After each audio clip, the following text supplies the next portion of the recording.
नमस्कार दोस्तों, स्वागत है आपका देवभूमि करियर पॉइंट पर। आशा करता हूं आप सभी लोग स्वस्थ होंगे, काफी अच्छी आपकी स्टडी चल रही होगी। तो देखिए, last time UK triple SC ने ग्रुप सी के एग्जाम में आपसे यह प्रश्न पूछा था कि निम्न में से कौन सी उत्तराखंड विधानसभा की समिति है।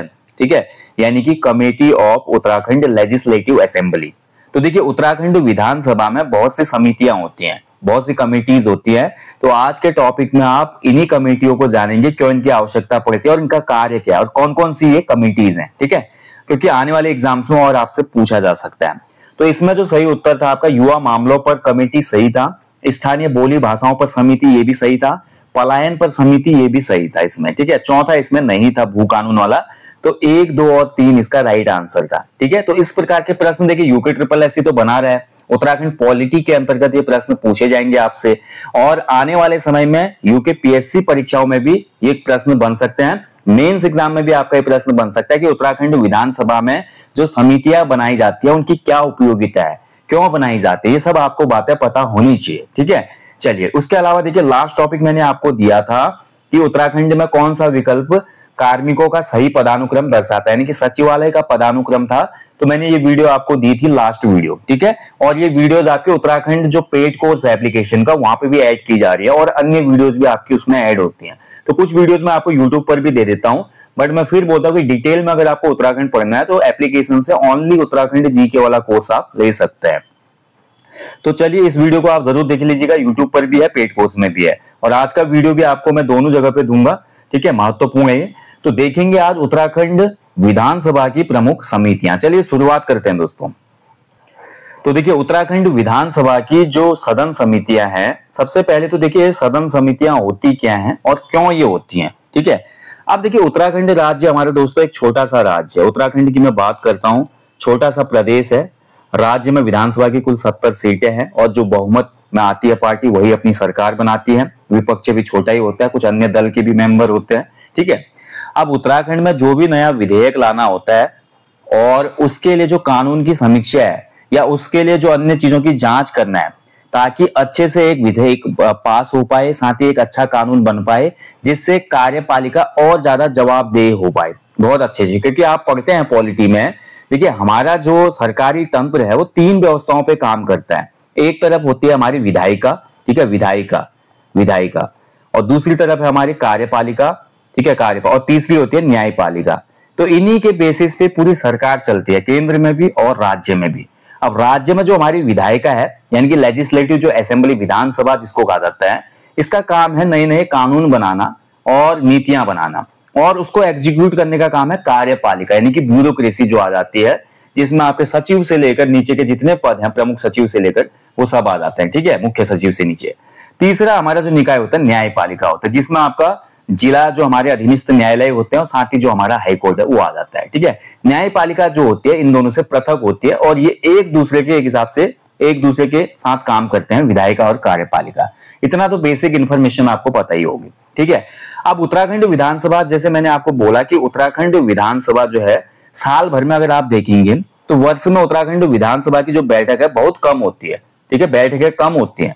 तो बैठक कम होने की वजह से जो भी नया विधेयक बनाना है, ठीक है, इसके अलावा देखिए जो भी नया कानून है, मान लीजिए कोई समिति कोई ऐसा मतलब पॉलिसी लाई जाए जिसमें बजट बड़ा चाहिए या बजट कम चाहिए, तो इस प्रकार के, कहने का मतलब कि जो ये समितियां बनाई जाती हैं विधानसभा के द्वारा, इनका काम होता है कोई भी विधेयक नया बन रहा है तो उसके कानून की जांच करना।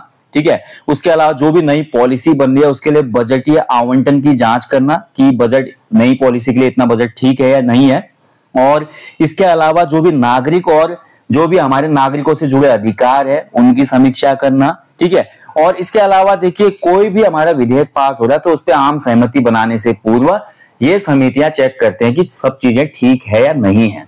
तो अभी आप जब आप आगे पढ़ेंगे कि कौन कौन सी ये समितियां हैं, क्या इनके कार्य होते हैं, तो तब आपको समझ में आ जाएगा कि क्या इनकी उपयोगिता है। ठीक है, तो ये जो समितियां हैं मेंस के लिए भी बहुत महत्वपूर्ण आपके रहेंगी। अगर आप उत्तराखंड पीसीएस या लोअर पीसीएस का मेंस देंगे तो वहां पे भी क्वेश्चन पूछ सकता है आपसे कि उत्तराखंड विधानसभा में जो भी सदन समितियां बनाई जाती है कि इनकी क्या उपयोगिता है, या इनकी आलोचना कीजिए या इनका व्याख्या कीजिए, ऐसे क्वेश्चन आ जाएगा। ठीक है, तो बात करें उत्तराखंड विधानसभा की सदन समितियों की, मुख्यतः ये 3 प्रकार की होते हैं। ठीक है, सदन समितियां 3 प्रकार की होती है। पहली होती है इसमें वित्तीय समिति, दूसरी होती है इसमें विभाग संबंधी स्थायी समितियां, तीसरी होती है अन्य समितियां। वित्तीय का मतलब है फाइनेंशियल कमिटीज, ठीक है। विभाग संबंधी यानी कि डिपार्टमेंट रिलेटेड जो हमारी समितियां होती है, और तीसरी होती है अदर कमिटीज। वित्तीय समितियां क्या देखती हैं भाई, तो ये सरकार का जो भी खर्चा वगैरह होता है व्यय की ये जांच करते हैं। जैसे सेंट्रल गवर्नमेंट में आप देखते हैं ना, लोक लेखा समिति होती है और प्राक्कलन समिति होती है, ऐसे ही राज्य में भी लोक लेखा समिति और प्राक्कलन समिति होती है। दूसरा देखिए विभाग संबंधी स्थायी समितियां, तो विभाग के संबंध में जो भी हमारे मंत्रालय होते हैं, तो मंत्रालय के अधीन जो भी विभाग होते हैं उनका जो भी यहाँ पे परफॉर्मेंस है उसका जांच करती है, ठीक है, ये समितियां। तो इसीलिए इनको विभाग संबंधित स्थायी समितियां कहा जाता है, ठीक है।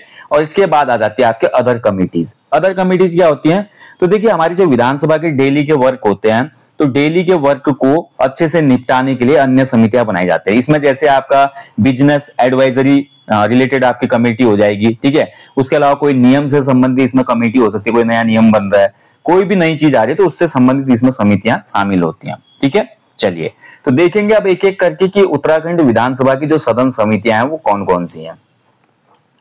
तो इसमें देखिए सबसे पहला नाम है भैया आपका सार्वजनिक उपक्रम समिति, ठीक है। सार्वजनिक उपक्रम समिति, पब्लिक अंडरटेकिंग कमिटीज। तो आपको पता है देखिए जो पीएसयू होते हैं, पीएसयू जो काम करते हैं ना, पब्लिक में जो अंडरटेकिंग कंपनीज होती हैं तो उनको पीएसयू कहा जाता है, ठीक है। तो ये पीएसयू जो होती है हमारी सार्वजनिक क्षेत्र के उपक्रम, पब्लिक सेक्टर अंडरटेकिंग इनको कहा जाता है। तो उत्तराखंड में भी ऐसे बहुत से पीएसयू काम कर रहे हैं, जैसे कि आप ले लो टीएचडीसी जो है आपका क्या है, पीएसयू है। इसके अलावा और भी ऐसे पीएसयू हैं जो उत्तराखंड में काम कर रहे हैं।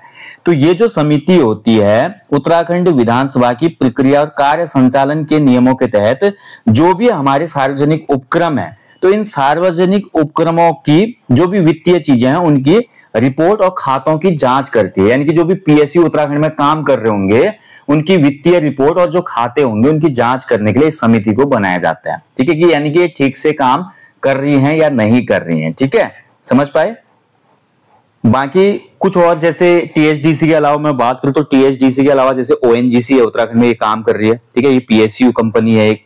उसके अलावा मैं अन्य बात करूं तो आपका एनटीपीसी हो गई, national thermal power corporation, NHPC हो गई, हाइड्रो पावर कॉर्पोरेशन नेशनल वाली, ठीक है। इसके अलावा आपका आरईसी हो गई, रूरल इलेक्ट्रिफिकेशन कॉर्पोरेशन आरईसी, ठीक है। और ऐसे power grid corporation of India हो गई, ठीक है। और आपका एसजेवीएन भी यहाँ पे काम करती है, सतलज जल विद्युत निगम। तो ये सभी हमारी क्या है, सार्वजनिक उपक्रम आपके क्या है, कंपनीज हैं। और इन्हीं की जांच के लिए, इन्हीं के जो खाते हैं और इनकी वित्तीय जांचों के लिए ये समिति यहाँ पे स्थापित की गई है, ठीक है। चलिए आगे बढ़ेंगे। अगली है देखिए आपका प्राक्कलन समिति, ठीक है। प्राक्कलन समिति तो आप पढ़ाई होगा पहले। जैसे हम बात करें केंद्र सरकार में, तो केंद्र सरकार में जो हमारी होती है, ठीक है, तो केंद्र सरकार में जो प्राक्कलन समिति होती है इसमें 30 सदस्य होते हैं। और ये सभी सदस्य कहां से होते हैं, लोकसभा से। कहां से होते हैं, लोकसभा से, प्राक्कलन समिति में, ठीक है। प्राक्कलन समिति को अनुमान समिति भी कहा जाता है। ऐसे उत्तराखंड में विधानसभा की प्रक्रिया और कार्य संचालन के जो नियम है उसके तहत प्राक्कलन समिति का गठन किया जाता है, ठीक है, ध्यान रखेंगे। प्राक्कलन समिति का जो मेन काम होता है कि जो भी धनराशि है, जो भी पॉलिसीज के तहत धनराशि का अनुमान लगाया गया है वो अच्छी तरह से रखा गया है या नहीं रखा गया है। मान लीजिए सरकार कोई नई पॉलिसी लाई, उसका जो बजट रखा, तो ये समिति चेक करेगी कि क्या ये बजट इसके लिए उपयुक्त है या नहीं है, इस चीज की जांच करना, ठीक है। उसके अलावा देखिए प्रशासन में ये देखते हैं कि किस प्रकार से प्रशासनिक जो कार्य है उनके खर्चों को घटाया जा सके, यानी कि ज्यादा व्यय न कर रहा हो। जहां पे ये कि प्रशासनिक कोई काम हो रहा है तो कम खर्चे में मित व्ययता वहां पे हो देखने को मिले, उसके लिए एक ऑप्शनल ये क्या बनाते हैं, पॉलिसीज बनाती है समिति, ठीक है। कहने का मतलब जो काम 10 रुपए में हो रहा है आप देख रहे होंगे कि कैसे उसको 8 रुपए में किया जाए, तो इस प्रकार से मतलब ये पॉलिसीज बनाते हैं इसमें, ठीक है। और इसके अलावा ये सजेशन भी देते हैं कि जो भी अनुमान आपके विधानसभा के समक्ष रखे गए हैं वो किस रूप में प्रस्तुत किया जाएगा। मान लीजिए कोई पॉलिसी आ रही है, उसका वित्तीय अनुमान इतना है, तो वो कैसे आप प्रेजेंट करेंगे विधानसभा में, तो ये भी डिसाइड कौन करता है, प्राक्कलन समिति, ठीक है। तो ये काम है प्राक्कलन समिति के, सेम जैसे सेंट्रल गवर्नमेंट में होता है वही चीजें हैं। इसके बाद उत्तराखंड विधानसभा की अन्य समिति है लोक लेखा समिति। तो लोक लेखा समिति का गठन जो है उत्तराखंड में, ये आपका उत्तराखंड विधानसभा की प्रक्रिया एवं कार्य संचालन अधिनियम आया था 2005 का, तो उत्तराखंड में लोक लेखा समिति का गठन किया गया था 2005 में। ठीक है, अब इस समिति में क्या होता है, जो ये समिति है भारत के नियंत्रक एवं महालेखा परीक्षक, जो हमारी राज्य की विनियोग लेखा रिपोर्ट होती है, यानी कि वार्षिक वित्तीय विवरण, जिसको हम अमूमन बजट बोल देते हैं, बजट बोलते हैं ना, वार्षिक वित्तीय विवरण। क्योंकि हम जब कॉन्स्टिट्यूशन में पढ़ते हैं तो कॉन्स्टिट्यूशन में बजट शब्द का कहीं भी उल्लेख नहीं है, वहां पे एक शब्द आता है वार्षिक वित्तीय विवरण, जिसको हम बजट बोलते हैं। ठीक है, तो यहाँ पर जितना भी हमारा देखिए बजट से रिलेटेड जो चीजें होती हैं, यानी कि राज्य का जो वार्षिक वित्तीय लेखा जोखा है, उन सबसे संबंधित जो रिपोर्ट्स हैं, जो भी डेटा है, उसका परीक्षण कौन करती है, लोक लेखा समिति। ठीक है, तो ये होती है लोक लेखा समिति। ठीक है, बाकी जो ये समिति होती है लोक लेखा समिति, तो समिति के सदस्यों का चुनाव सदन द्वारा होता है और प्रत्येक वर्ष होता है। ठीक है, प्रत्येक वर्ष के लिए इसमें मान लीजिए कि आपका क्या बन रही है, समिति बन रही है। ठीक है, ध्यान रखेंगे, इसमें कोई भी मंत्री समिति का सदस्य नियुक्त नहीं होता, यानी कि सरकार में जो भी मंत्री होता है वर्तमान, वो इस समिति का सदस्य नहीं होता। ठीक है, चलिए आगे बढ़ेंगे, अगली समिति देखेंगे। अगली समिति है भाई उत्तराखंड विधानसभा की, जिसका नाम है कार्य मंत्रणा समिति।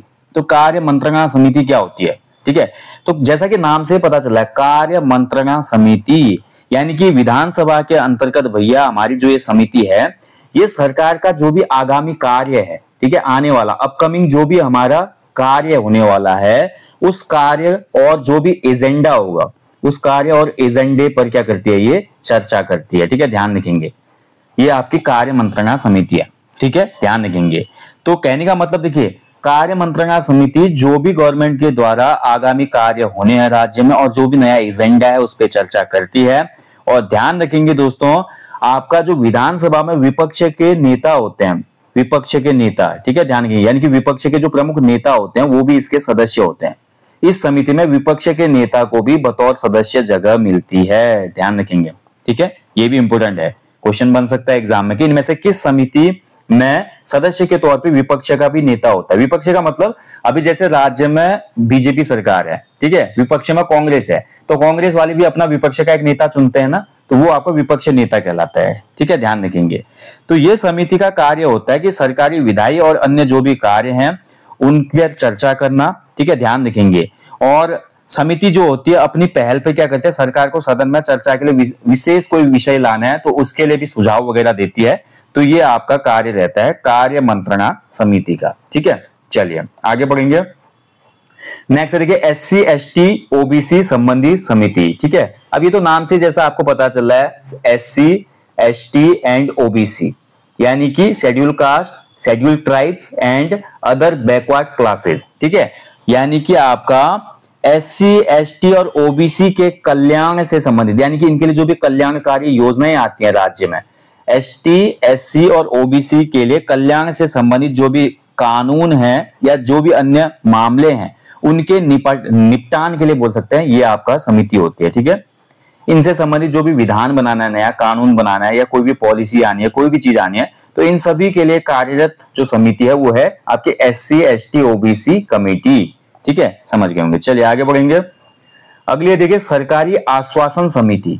तो सरकारी आश्वासन समिति क्या होती है भाई? देखिए आपका जो सरकारी आश्वासन, जैसा कि नाम से ही पता चल रहा है आपको। ठीक है, आप देखिए हमारे जो संसद है, भारतीय संसद की मैं बात करता हूँ, लोकसभा की बात करें या राज्य विधानसभा की हम बात करें, तो यहाँ पर देखिए प्रश्नकाल होता है। प्रश्नकाल में आपका विधेयक, संकल्प या जो ध्यानाकर्षण होता है उस पर चर्चा के दौरान समय समय पर मंत्री द्वारा जो भी आश्वासन दिए जाते हैं, जो भी वादे दिए जाते हैं या जो भी वचन दिए गए हैं, यानी कि जिस समय हमारा सदन चलता है, विधानसभा चलती है, उस समय किसी भी मंत्री द्वारा जो भी आश्वासन, वादे और वचन दिए गए उनकी जांच करना। ठीक है, कि किस हद तक ये बातें बोली गई है इसकी जांच करना इसका काम होता है।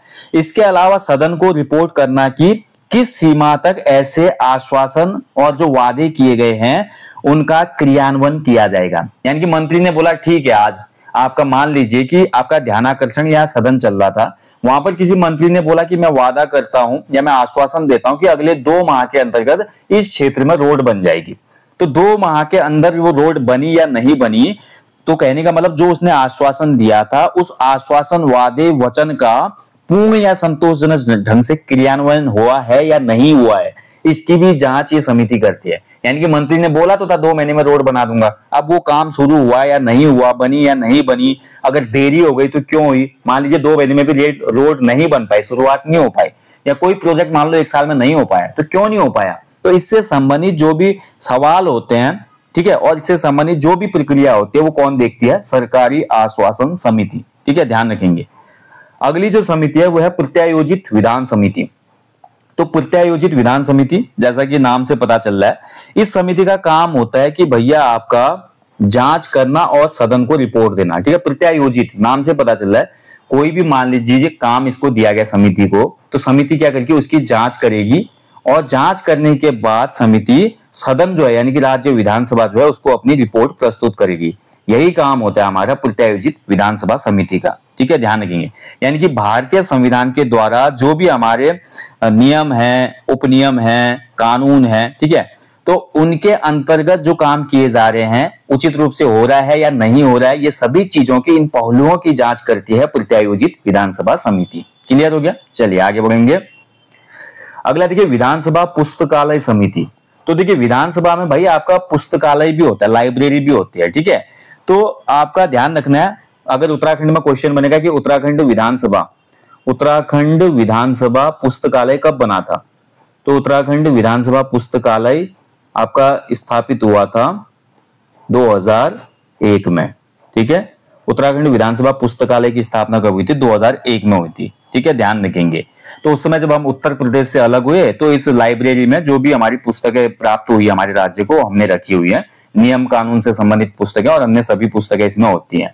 तो कहने का मतलब विधानसभा पुस्तकालय के जो भी कामकाज होते हैं और उसके संवर्धन के लिए, संवर्धन मतलब प्रोत्साहन के लिए, ये समिति आपकी क्या करी जाती है, स्थापित की जाती है, ठीक है, यानी कि ये केवल लाइब्रेरी से रिलेटेड समिति है जो कि विधानसभा में स्थित होती है।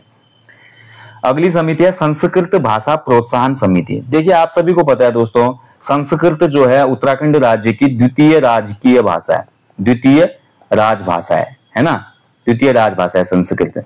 अब संस्कृत द्वितीय राजभाषा है, तो संस्कृत भाषा को प्रोत्साहन देने के लिए, जैसे कि नाम से पता चल रहा है आपका, तो राज्य की आधिकारिक भाषाओं में से एक है, इस भाषा का प्रचार प्रसार किया जाए, ठीक है, इस भाषा से संबंधित जो भी उपचार हो सकते हैं उनको किया जाए, तो इसके लिए संस्कृत भाषा प्रोत्साहन समिति बनी हुई है, ठीक है। आप देखते हैं राज्य में संस्कृत ग्राम वगैरह भी बनाए जाते हैं इस भाषा को प्रोत्साहन देने के लिए, ठीक है, तो ये सभी चीजें हमारी देखती है संस्कृत भाषा प्रोत्साहन समिति।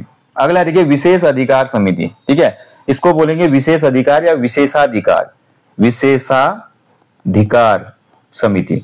विशेषाधिकार समिति क्या देखती है भाई, तो ये देखती है आपका जो भी हमारे समिति है, जो समिति बनती है विशेषाधिकार की समिति, ये चेक करती है कि भैया आपका जो भी हमारे एथिक्स हैं, नैतिक और नैतिक आचरण, ठीक है, नैतिक और नैतिक आचरण, ठीक है, यानी कि जो भी विधानसभा में हमारे मेंबर हैं उनके नैतिक और नैतिक आचरण की देखरेख करती है ये, ठीक है। इसका ताजा उदाहरण आप समझ सकते हैं कि बीच में उत्तराखंड विधानसभा में एक घटना हुई और एक मंत्री को इस्तीफा देना पड़ा, ठीक है, उस मंत्री के इस्तीफे के लिए बोल सकते हैं कि इस समिति के पास मामला गया होगा और वहां पर देखा गया या पाया गया कि मंत्री की नैतिकता यहां पर भंग हुई है, उन्होंने जो शब्द सदन में बोले वो नहीं बोलने चाहिए थे, समझ गए। तो जो दैनिक और अन्य कदाचार के मामले होते हैं सदस्यों के खिलाफ, उनसे संबंधित जो भी मामलों की जांच होती है वो विशेषाधिकार समिति करती है।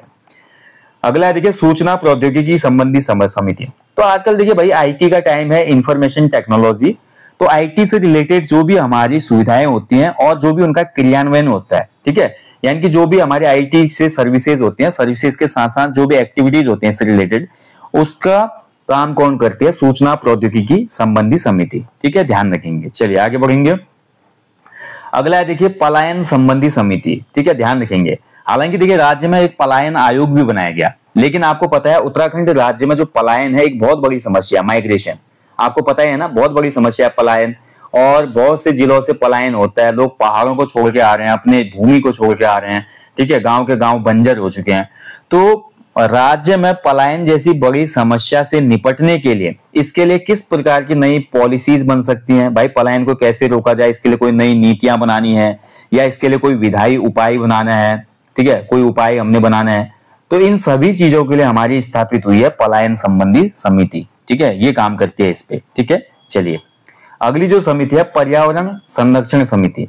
तो जैसा कि नाम से पता चल रहा है भैया, पर्यावरण को संरक्षण से संबंधित समिति। तो उत्तराखंड आप सभी को पता है भाई, उत्तराखंड आपको पता होना चाहिए एक स्पेशल स्टेटस वाला राज्य तो है ही। उत्तराखंड हिमालयी राज्य है ना। इसके साथ साथ उत्तराखंड को विशेष राज्य का दर्जा प्राप्त है ना। और उसके अलावा आप देखते हैं उत्तराखंड राज्य को ग्रीन बोनस भी दिया जाता है। ठीक है, क्योंकि पारिस्थितिकी के अनुसार भी उत्तराखंड राज्य जो है बहुत संवेदनशील है। यहाँ पे वन वगैरह बहुत हैं, ग्लेशियर बहुत हैं, नदियां यहाँ पे हैं, वन्य जीव यहाँ पे हैं। तो इन सभी के लिए दोस्तों उत्तराखंड राज्य की पारिस्थितिकी और पर्यावरण से संबंधित जो भी परिवर्तन होते हैं या इन सब से संबंधित जो भी नई पॉलिसीज बनानी है, पर्यावरण और पारिस्थितिकी तंत्र से नीतियां जो बनती हैं, या मैं बोलूं इनसे संबंधित जो कानून बनाने हैं पर्यावरण से संबंधित, इसके लिए हमारी जो समिति बनाई गई है ये है आपकी पर्यावरण संरक्षण समिति, इन्वायरमेंट कंजर्वेशन कमेटी। ठीक है, चलिए आगे बढ़ेंगे। नेक्स्ट देखिए सतत विकास संबंधी समिति, सस्टेनेबल डेवलपमेंट रिलेटेड कमेटी। ठीक है, तो सस्टेनेबल डेवलपमेंट आप सभी ने पढ़ाई होगा दोस्तों। जो भी आज हमारे पास संसाधन है उन संसाधनों का इस प्रकार से हमने प्रयोग करना है कि उसका प्रकृति पर भी ज्यादा असर ना पड़े और दोहन इस प्रकार से कर पाए हम कि आने वाली पीढ़ियों के लिए भी वो संसाधन बचे रहें। तो ये कहलाता है सतत विकास, यानी कि पर्यावरण को सस्टेन रखने के साथ साथ जो भी रिसोर्सेज होते हैं उनका उपयोग करना, that is called sustainable development. तो इससे रिलेटेड भी उत्तराखंड में एक कमेटी होती है, ये देखती है कि जो हमारे सतत विकास, आपको पता है आपने पढ़ा होगा एक सतत विकास लक्ष्य भी रखा गया है। ठीक है, इकोनॉमी में हम पढ़ते हैं सतत विकास लक्ष्य रखा गया है। तो जो भी सतत विकास है, सतत विकास के जो भी लक्ष्य हैं जिनको एसडीजी कहा जाता है, सस्टेनेबल डेवलपमेंट गोल्स, तो इनके लिए भैया इनसे संबंधित जो भी मामले हैं उसको देखती है सतत विकास संबंधी समिति। इसके बाद अगली समिति देखिए युवा मामलों की समिति, जो कि पेपर में भी आपका पूछा गया था। युवा मामलों की समिति क्या है? तो भाई उत्तराखंड में देखिए युवा कल्याण के लिए, जो भी युवा हैं उनके कल्याण के लिए क्या करती है ये समिति, युवा कल्याण के लिए नई नीतियां और जो भी कानून हैं उनको देखती है ये।